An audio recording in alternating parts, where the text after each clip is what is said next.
What's up, guys? It's Fulky here. I just want to give a shout out to Boogie Bentley, Dauber, and the Indie Kid over at the Talkin VAWLS network on YouTube. Keep doing your thing, guys. Go Vols.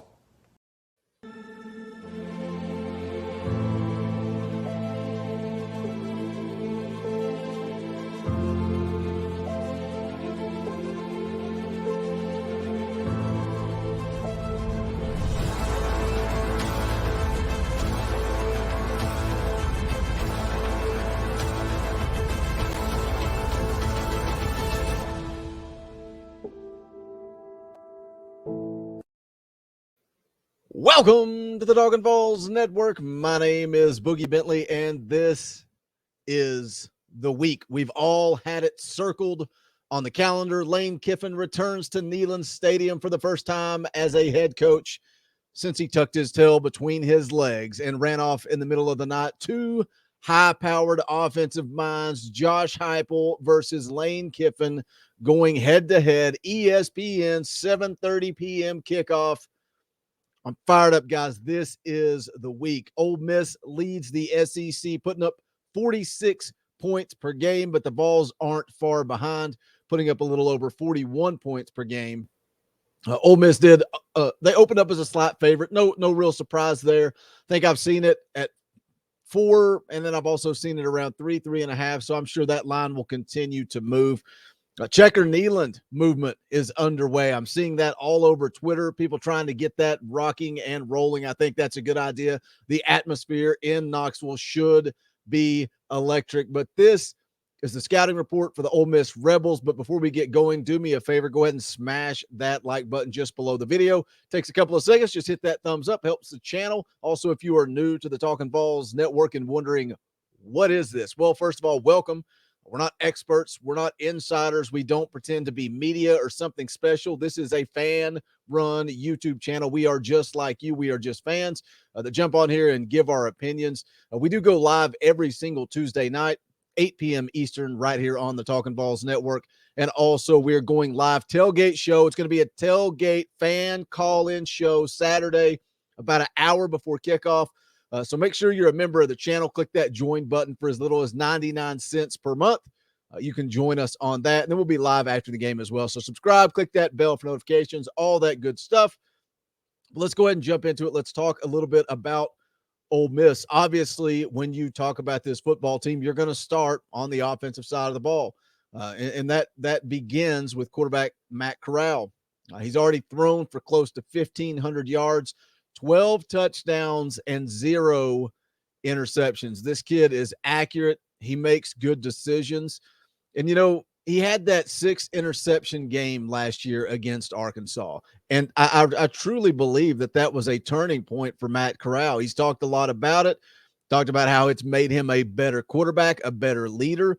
He talked a little bit about how throughout the course of that game, he just kept waiting for Lane Kiffin to bench him, and it never happened. Lane stuck with him, and he told Matt Corral after the game, this is your football team, and you need to learn how to fight through it and be a leader. And that's exactly what Matt Corral did. And like I said, I think that was a turning point for him as a player, as a quarterback. What really scares me against Tennessee this week is the way he can make plays with his feet. We've all seen how that worked out with Kenny Pickett. We saw how it worked out with Emory Jones. I don't know that Matt Corral necessarily has the athleticism of those two guys, but he does make plays with his feet, especially once Ole Miss gets down in the red zone. He's tied for the SEC lead in rushing touchdowns with 8. But it's the same old song and dance. Like I said, Tennessee struggled against Pitt, struggled against Florida. Can they keep him in the pocket? Can they find a way to make Matt Corral uncomfortable? But look, this football team, Ole Miss, they don't just sling it around. They also like to run the football, second in the SEC behind only Florida with close to 260 yards per game on the ground. Henry Parrish going to be the feature back, but they'll use a rotation of guys. But watching Ole Miss on tape, watching them play Arkansas this past week, Parrish really stands out to me. He makes a nice cut, gets north and south in a hurry. He complements the passing game well. He averages 6.2 yards per carry this season. But they've also got Connor averaging 6.5 yards a carry and Ely, who is averaging 5.1 yards per carry. Very similar, really, to Tennessee. They will run the football. They will throw the football. They have success all over the field. Drummond leads the way with the receivers, has 26 catches for 460 yards and 5 touchdowns. Look, we get it. We get it. We know this Ole Miss team is really good on offense. I think they returned 4 out of 5 starters on the offensive line. They're going to go out and they are going to score points. Lane Kiffin is going to do what Lane Kiffin does. He's going to dial plays up. It's going to happen. He's going to be aggressive. Last week against Arkansas, Ole Miss went for it 4th down and 1 from their own 34 with a 3-point lead late in the third quarter. That's almost insanity. But that's Lane Kiffin. Lane Kiffin is aggressive. He coaches to win. He does what Lane Kiffin does. Tennessee, they are going to get punched in the mouth at some point in time on Saturday night inside of Neyland Stadium. And everybody is talking about offense, both sides of the ball, talking about Josh Heupel's offense, Lane Kiffin's offense. That's going to be the talking point all week long. But this football game is going to come down to defense. Which defense can rise to the occasion and get a few stops to give their offense an opportunity? What about turnovers? We've seen Tennessee's defense step up over the last couple of weeks and force some turnovers. Can they force Matt Corral to throw his first interception of the season? We're halfway through the year. Matt Corral has not thrown an interception. He's due, guys. I think he's due. Can they get pressure on Matt Corral? Can they make him uncomfortable? Can they force him to make a mistake? Like I said, everybody is going to be talking about offense this week. But I like the Vols to have the edge when it comes to defense. Ole Miss dead last in the SEC with 3 interceptions. They have recovered 5 fumbles, but they're giving up 31 points per game, which is around 10 points more than what Tennessee is giving up.